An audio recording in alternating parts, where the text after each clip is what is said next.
l'entretien du 100% info, nous parlons éducation, nous parlons enseignement civique au Burkina Faso. Mise en place le 5 octobre 2024 à la Bourse du Travail de Ouagadougou, la coordination nationale des professeurs d'histoire-géographie et français histoire-géographie regroupe 2380 professeurs. Récemment, elle a rédigé un mémorandum pour la bonne mise en œuvre de l'éducation civique dans l'enseignement post-primaire et secondaire. Nous recevons sur ce plateau deux professeurs d'histoire-géographie, membres de la coordination, pour nous expliquer le contenu de ce mémorandum. Madi Zongo est le coordonnateur national des professeurs d'histoire-géographie et français histoire-géographie. Bonsoir. Bonsoir, madame. Nous disons également bonsoir à Franck Daniel Anderson Ouedraogo. Il est membre de la coordination nationale des professeurs d'histoire-géographie et français histoire-géographie. Bonsoir et bienvenue. Merci, bonsoir madame Diasso. Alors, fidèles téléspectateurs, c'est avec nos deux invités que nous allons échanger de cette réforme d'introduction, de réintroduction plutôt, de l'enseignement civique dans le curricula d'enseignement au poste primaire et au secondaire. Alors, en tant qu'acteur de l'éducation, tout d'abord, comment est-ce que vous appréciez cette réforme visant à réintroduire l'éducation civique? Madi Zongo. Merci pour la parole, madame. Et nous, en tant que professeurs d'histoire-géographie, nous félicitons cette réforme de la réintroduction de l'éducation civique, qui est une bonne chose, parce que ça permet de corriger certains tares de la société. Voilà, donc c'est une bonne chose. Et tous les professeurs d'histoire-géographie apprécient cette initiative politique. Vous êtes du même avis, Anderson Ouedraogo? Effectivement, je suis du même avis, parce que l'éducation civique, quoi qu'on dise, c'est une bonne chose, comme le coordinateur vient de le mentionner tout à l'heure. Nous ne pouvons pas aller à l'encontre d'une initiative pareille. C'est une bonne chose de la réintroduire afin qu'on puisse rectifier un tant soit peu, voilà, certaines difficultés, certaines tares, certaines déviances au niveau donc de la société burkinabé. Alors, qu'est-ce qui a motivé la mise en place de la coordination nationale des professeurs d'histoire-géographie et français histoire-géographie, qui a été mise en place récemment en octobre, en plein début d'année scolaire? Merci encore, madame. Il faut dire que avant la mise en place de la coordination nationale, et nous avons appris via les réseaux sociaux que l'éducation civique sera introduite et enseignée par les professeurs d'histoire-géographie. Et cette année scolaire 2024-2025 en cours, sans les associer. Alors que les professeurs d'histoire-géographie et de français histoire-géographie sont déjà surchargés sur la question. Ce qui a motivé les professeurs d'histoire-géographie et de français histoire-géographie de se réunir pour mettre en place la coordination nationale des professeurs d'histoire-géographie et de français histoire-géographie. Le 5 octobre 2024 à la Bourse du Travail. Et la coordination regroupe plus de 2000 professeurs, c'est bien ça? Oui, il faut le dire parce que c'était lors de la rédaction du mémorandum. Actuellement, nous regroupons plus de 3000 professeurs d'histoire-géographie et de français histoire-géographie. Repartis sur l'ensemble du territoire? Du territoire national. Alors, vous avez évoqué tantôt des difficultés que vous rencontrez dans l'approche actuelle de cette réforme, l'enseignement de l'éducation civique. Anderson Ouedraogo, quelles sont les difficultés auxquelles vous êtes confrontés? Merci encore une fois de plus, madame Diasso. Alors, concernant les difficultés auxquelles nous sommes confrontés dans l'enseignement de l'éducation civique au Burkina Faso, alors il faut d'abord dire que nous, en tant que professeurs d'histoire-géographie et de français histoire-géographie, nous n'avons pas le profil requis pour pouvoir dispenser ce cours. Ouais, parce que notre formation académique ne nous permet pas d'enseigner l'éducation civique comme le veulent les autorités. Et il y a des préalables qui devraient être quand même respectés. Malheureusement, ces préalables n'ont pas été respectés. On nous a demandé tout simplement d'aller enseigner l'éducation civique comme ça sur le terrain, ce qui nous pose véritablement problème. Donc, sur le profil, au niveau du profil, il y a problème. Alors nous, quand on prend par exemple comment on appelle ça, Et comment je vais dire ça? Là, je vais parler plutôt du concours que nous avons fait. Voilà. Dans le concours, dans le communiqué, c'est dit clairement, professeur d'histoire-géographie ou de français histoire-géographie. Nous avons postulé à ça. Alors, comme nous avons postulé à un concours bien déterminé, alors aujourd'hui, nous demandons d'aller enseigner l'éducation civique. C'est un ajout, c'est une discipline qu'on ajoute de façon à part entière, qu'on ajoute à ce que nous faisons déjà. Donc, nous pensons qu'il y a problème. Voilà, il y a véritablement problème si on ajoute une discipline comme ça à des disciplines que nous enseignons déjà. Tantôt, il a parlé de formation initiale. Justement. Voilà. Au niveau des universités au Burkina, quand nous avons suivi les cours, nous n'avions pas, en tout cas, suivi des modules en lien avec l'éducation civique. Alors, on a été recruté pour enseigner soit français, histoire, géographie ou bien histoire, géographie tout simplement. Ces modules-là ne ressortent pas en fait dans ce que nous avons appris à l'université. C'est la raison pour laquelle nous disons qu'il y a véritablement problème d'aller comme ça sur le terrain pour enseigner l'éducation civique sans le minimum. Voilà. Alors, au-delà des difficultés juridiques qu'il vient d'énumérer, quelles sont les autres difficultés? Alors, donc, je peux ajouter avec des preuves à l'appui. Allez-y. Comme il l'a dit, ça c'est mon diplôme académique. C'est marqué géographie. La filière c'est géographie. Ça n'est pas marqué géographie, éducation civique. Et ça également, c'est mon diplôme professionnel. C'est marqué professeur certifié des lycées et collèges. C'est pas marqué professeur certifié d'histoire, géographie et d'éducation civique. Donc il y a un problème, il faut ajouter ce détail là-bas.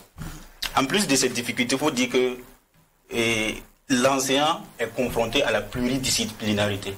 Quand vous regardez, il y a histoire et géographie.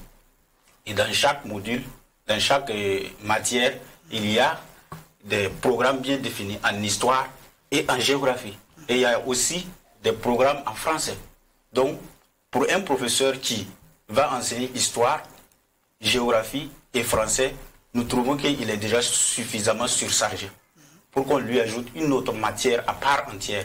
Donc, il y a les difficultés liées à la pluridisciplinarité. Il y a également les difficultés liées même à plusieurs classes qu'il fera face. Voilà. Si on lui donne l'éducation civique pour ajouter à ces disciplines qui sont nombreuses, il ne sera pas efficace sur le terrain. Je vais vous donner un exemple d'une dame qui a 7 classes. Donc la personne, 2 classes d'histoire et géographie et 5 classes d'éducation civique. Il respecte les 18 heures. Mais la personne a 7 classes. Vous imaginez ce que ça donne? La personne sera confrontée avec des élèves, beaucoup de copies à corriger. Et quand vous prenez au premier cycle, la moyenne, ça fait 70 élèves par classe. Donc déjà, l'éducation civique, les 5 classes, il tient ça au premier cycle, il a 70 fois 5. Plus 2 classes. Ça fait 70 fois 7. La personne aura en moyenne par mois 490 copies à corriger par mois. Et le trimestre, il aura 1470 copies. Et pendant la composition, on lui demande de restituer les notes, c'est-à-dire les copies là, au plus tard 10 jours. Comment la personne sera efficace dans la correction de copies à corriger en 10 jours. 490 copies à corriger en 10 jours. Et au-delà de cela, il y a la préparation des cours à la maison. Vous voyez ce que ça implique. Donc toutes ces difficultés nous ramènent également à la question de la spécialisation. Vous voyez. Et le professeur d'histoire-géographie ou de français histoire-géographie qui évolue doit se spécialiser dans l'avenir. Notamment le professeur de français histoire-géographie. Et dans le contexte actuel, on tend à la spécialisation, vous voyez, et de la discipline. Pour ceux qui ont fait histoire à l'université, ils vont se spécialiser en histoire, enseigner histoire et seulement, pour la bonne qualité de l'éducation, de l'enseignement. Et ceux-là qui ont fait géographie, ils vont enseigner que géographie. Et ceux qui ont fait LM, lettres modernes, vont enseigner en français. Donc maintenant, si vous venez lui donner ce qu'on appelle une matière à part entière, il va se spécialiser en quoi? Les CAP-CG, le secrétaire général du ministre l'a reconnu, la dernière fois, le 13, les concours comme les CAP-CG sont amenés à disparaître. Donc, pourquoi prendre une matière à part entière, venir coller à une discipline à part entière ou à des disciplines à part entière? Donc, vous remettez en cause la question de la spécialisation de l'enseignant. En ce moment, celui qui doit se spécialiser en histoire et géographie doit devenir CAPCG, comment on va l'appeler, professeur d'histoire, géographie et éducation civique ou bien quoi. C'est ça nos inquiétudes. En dehors de la spécialisation de la carrière, nous avons évoqué des difficultés, comme il l'a dit, la violation du contrat. S'il y a à corriger, l'employeur devrait renégocier le contrat avec ses employés. Et c'est une violation même du droit du travailleur. En plus de cela, nous voyons que les thématiques abordées dans les curricula de l'éducation civique sont diversifiées. Il y a plusieurs thématiques qu'on aborde dans les curricula de l'éducation civique qui n'ont rien à voir avec le profil académique et professionnel du professeur choisi pour enseigner cette discipline à part entière. Donc tout ça, ça pose problème. Voilà. Et puis parmi ces thématiques, je peux vous dire qu'on nous demande d'enseigner la constitution du Burkina Faso, l'état de droit, le code de la route, la planification budgétaire, le sécurisme, la gestion des membres des mastrues, la gestion des mastrues, madame. On demande à un professeur d'histoire-géographie d'enseigner la gestion des mastrues aux élèves. Le droit spécifique de la femme, ou pour ne pas dire les droits spécifiques de la femme, le drapeau et les armoiries, c'est trop. Et ce sont des choses qui n'ont rien à voir avec les profils de ceux qu'on a désignés à enseigner. Oui, il y a tellement de difficultés qui nous empêchent d'enseigner efficacement cette discipline à part entière. Voilà. Sans oublier, Daniel Anderson Ouedraogo, la question des difficultés liées à la santé même de l'enseignant, vu le nombre d'horaires à honorer. Oui, madame, c'est vrai ce que vous dites. C'est vraiment grave, hein, madame, sincèrement, parce que, alors, quand vous vous retrouvez avec, par exemple, 5 classes d'éducation civique, comme il a dit, avec 2 classes d'histoire-géographie, ça vous fait 7 classes. Alors, si vous devez corriger toutes les copies, préparer les cours, les fiches pédagogiques, aller dispenser les cours en classe, évaluer les élèves, c'est sûr et certain que l'enseignant ne sera pas efficace à un moment donné. Il va tomber malade, c'est clair. Et ça, personne ne voit ce volet-là. Personne ne parle de ça, la santé de l'enseignant. Oui. Et sincèrement, je voudrais demander à l'autorité de revoir. Parce que si nous allons dans ce sens-là, ça ne va pas être facile pour nous. Oui. Pour ce qui est du plan de la santé, ça c'est quelque chose qu'on n'en parle pas, dont on n'en parle pas. Alors qu'en réalité, c'est effectivement, c'est vraiment grave. Oui. Allez-y. Allez, pour ajouter, il faut dire que le nombre de classes qui s'ajoutent complique même l'efficacité du travail par la régularité du professeur à l'école. Avec cette classe, il ne sera pas comme les autres. Donc il sera régulier à l'école et ça joue également sur le coût de ses carburants et aussi sur le plan physique. Voilà. Le surménage. Le surménage, quand on parle, il a parlé de la santé, oui, et il y a les risques de surménage, il y a les risques de folie, il y a, comment dirais-je, les risques mentaux, voilà, les troubles mentaux et autres. Parce que l'enseignant est amené à tout moment à la lecture, à la recherche. Et tout ça, ça implique d'autres conséquences que l'autorité peut-être sait, mais fait fi. Allez-y, Anderson. Voilà, je voudrais revenir sur un aspect. Parce que quand on parle de surcharge, ils sont nombreux qui ne perçoivent pas ça, qui ne perçoivent pas la surcharge de la même manière que nous. Alors, il y en a qui parlent de volume horaire. C'est vrai. Nous ne parlons pas de volume horaire ici, nous parlons de surcharge. Nous voyons une discipline qui s'ajoute. Voilà, parce que de par le passé, les thèmes émergents étaient donc insérés dans la discipline histoire comme dans la discipline géographie. Et les gens abordaient donc ces thèmes-là pendant les cours. Maintenant, quand on a rencontré l'autorité nous a fait savoir tout simplement que ces thèmes-là n'étaient pas abordés. Alors moi, je pense qu'il y a une manière donc pour pouvoir amener donc les enseignants à enseigner les thèmes émergents, toujours étant greffés dans la discipline histoire et géographie. Mais prendre ces thèmes émergents pour en faire une discipline à part part entière auquel on affecte un coefficient. Et on ajoute ça à des disciplines que le professeur d'histoire-géographie enseigne, ça pose véritablement problème. C'est là qu'il faut situer la surcharge. Voilà. Et c'est vraiment grave quand c'est comme ça. Donc c'est cet aspect-là que je voudrais ajouter. Voilà. Alors merci pour cette précision. On parle de ces préoccupations que vous avez évoquées et même qui ont été élaborées dans le cadre d'un mémorandum. Est-ce que l'autorité est informée des différentes difficultés que vous rencontrez sur le terrain dans le cadre de l'application de cette réforme? Merci madame. Effectivement, les autorités sont informées de toutes ces difficultés énumérées dans le mémorandum parce qu'ils l'ont reçu, ils l'ont lu, ils savent, ils reconnaissent même que ce sont des surcharges reconnues par l'autorité en question. Et les inquiétudes des professeurs d'histoire-géographie et des français histoire-géographie sont fondées et l'autorité est consciente. Est-ce que les rencontres initiées justement avec l'autorité vont dans la dynamique de trouver une solution consensuelle? Bon.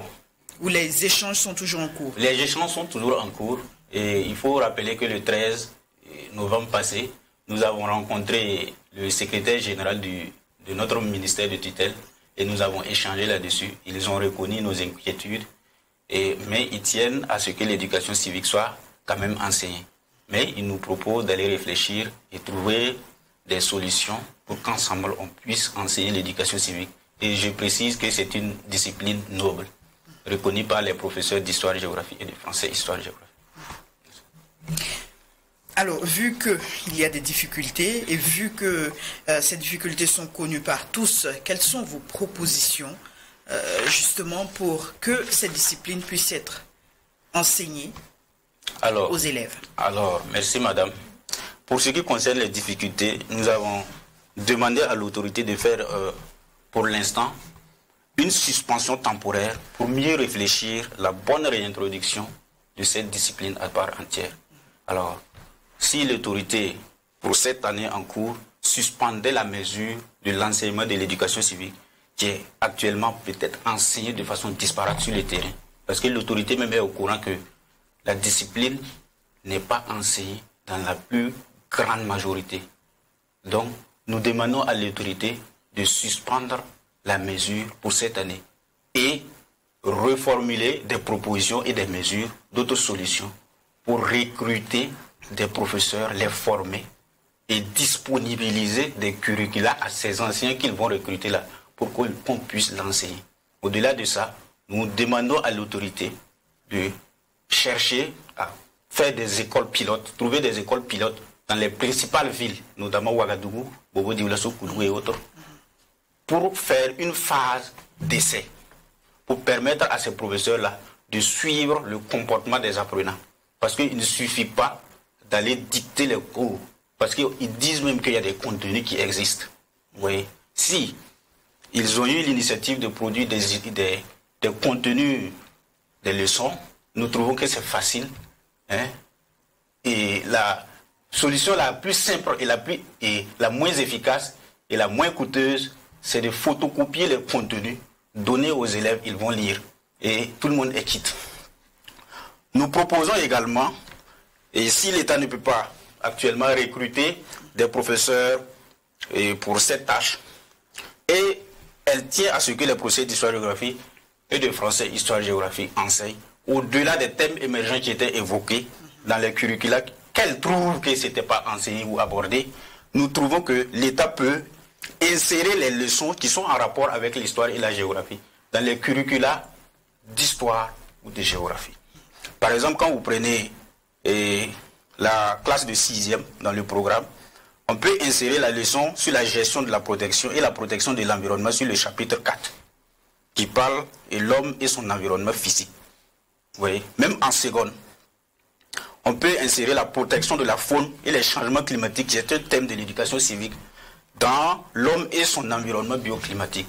Et là, les leçons se trouvent dans les curricula des programmes d'histoire et géographie, et l'enseignant est amené à l'enseigner sans autant en faire une discipline à part entière affectée d'un coefficient. Oui. Donc, nous demandons également à l'État la plus efficace possible, parce qu'il y a des professeurs qu'on a recrutés sur mesure PGN qui ont un profil adapté. Par exemple, ceux qui ont fait droit, il y a des professeurs qu'on a recrutés en 2015 sous PGN pour enseigner dans l'éducation. Il y en a qui ont fait sociologie, psychologie, qui enseignent français. Droit, qui enseignent français. Il y a d'autres qui enseignent anglais. Alors qu'ils sont confrontés dans leur carrière, parce qu'ils n'ont pas de diplôme requis qui leur permettent d'avancer, d'évoluer dans leur carrière. C'est-à-dire qu'ils ne peuvent pas faire, je prends l'exemple de quelqu'un qui a fait la psychologie et qui enseigne français. La personne ne peut pas évoluer en français, parce qu'il n'a pas un diplôme qui est en lien avec ce module. Donc c'est difficile. Donc nous demandons à l'État de reverser ces gens-là, les former, pour qu'ils puissent enseigner l'éducation civique, parce que ce qu'ils ont, par exemple ceux qui ont fait droit, tous les thèmes évoqués ici qui rentrent en droite ligne avec le droit, ils peuvent le faire. Voilà, et c'est la solution la plus facile, la moins coûteuse, la plus bénéfique pour l'État, pour les professeurs PGN choisis et pour nous également. Voilà. Et pourquoi pas, Daniel Ouedraogo, la réduction du nombre de modules? Est-ce que ça peut être une option? La réduction du nombre de modules concernant l'enseignement de l'éducation civique. Exact. Bon, ça ne relève pas de nos compétences parce que ce sont les techniciens qui ont travaillé là-dessus. Voilà, nous sommes chargés donc d'exécuter ce que les techniciens nous demandent. Alors, c'est que on a la phase des propositions, justement. Oui, je ne dis pas non, mais ici, parce que l'autorité a jugé nécessaire que ces modules-là sont importants donc dans l'enseignement de l'éducation civique. Donc, il ne nous revient pas de spéculer là-dessus, de dire que nous ne sommes pas d'accord pour tel ou tel module. Voilà, tout ce que nous pouvons faire, c'est d'exécuter, mais c'est comme on l'a dit, pour l'exécuter aussi, il faut que ça rentre en droite ligne avec ce que nous avons comme compétence pour pouvoir donc enseigner. C'est ça qui pose problème.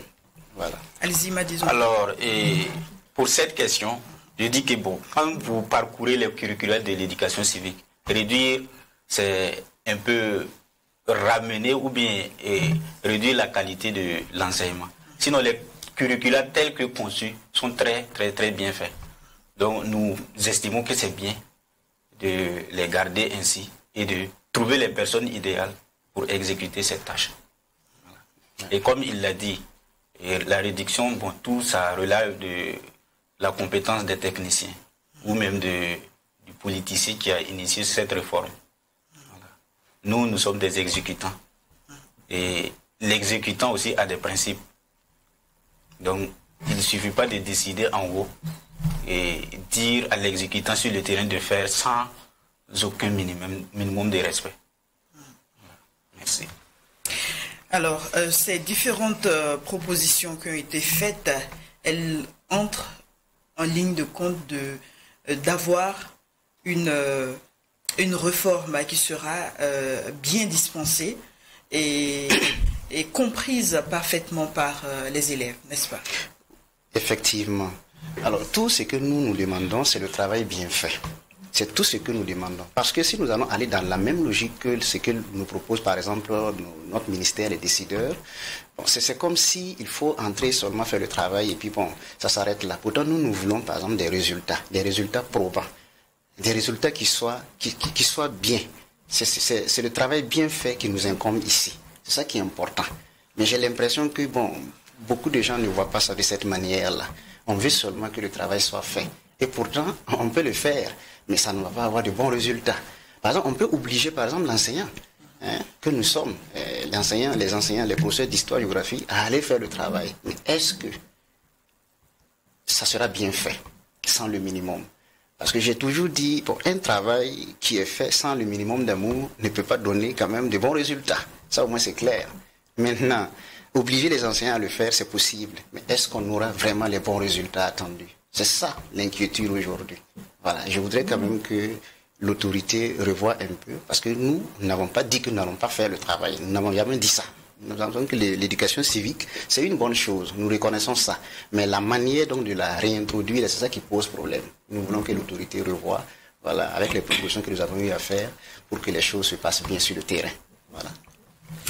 Vous partagez son opinion? Oui, effectivement. Mais pour ajouter, il faut dire que la question de la qualité de l'éducation civique n'est pas une priorité pour certains décideurs.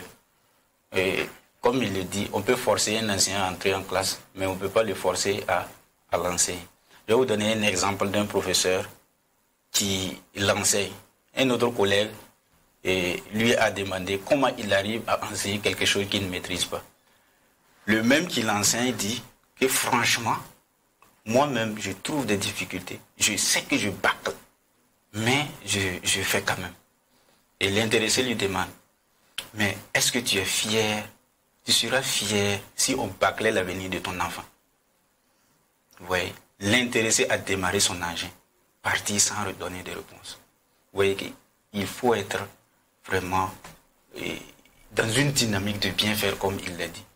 C'est la raison pour laquelle nous nous attelons à trouver des solutions idoines pour une bonne réintroduction de l'éducation civique. Sinon, tel que c'est fait, c'est à la hâte. C'est une note qui est sortie le 3 septembre, un arrêté ministériel et une circulaire de la même date qui nous donne l'information d'aller lancer. Et tel que c'est fait, les résultats recherchés ne seront pas atteints. Le dernier mot. Oui, bon, ce qui, moi, m'étonne dans tout ça, c'est qu'au niveau de notre ministère, il y a un volet chargé de la qualité même de l'éducation.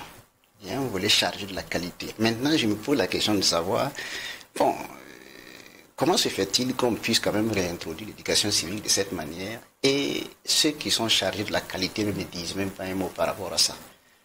C'est quand même étonnant.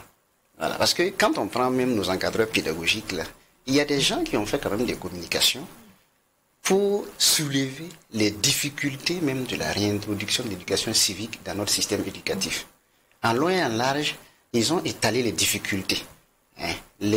Comment on appelle, les surménages, les maladies que l'enseignant même peut, voilà, auxquelles l'enseignant peut être confronté. Tout ça, ça a été ressorti. Maintenant, je ne comprends pas pourquoi, en tout cas malgré tout ça, il y a des gens qui ne veulent pas l'entendre de cette oreille-là. Ils disent que, bon, nous pouvons aller enseigner l'éducation civique sans le minimum. Et eux, ils supposent que, mais ils pensent même d'ailleurs que nous pouvons le faire. Bon, c'est ce que je n'arrive vraiment pas à comprendre. Voilà. Alors, merci à vous d'être venus à cette émission. Merci à Franck Daniel Anderson Ouetraogo et merci à vous, Madi Zongo. Merci. Nous sommes au terme de cette émission. Merci à tous, fidèles téléspectateurs.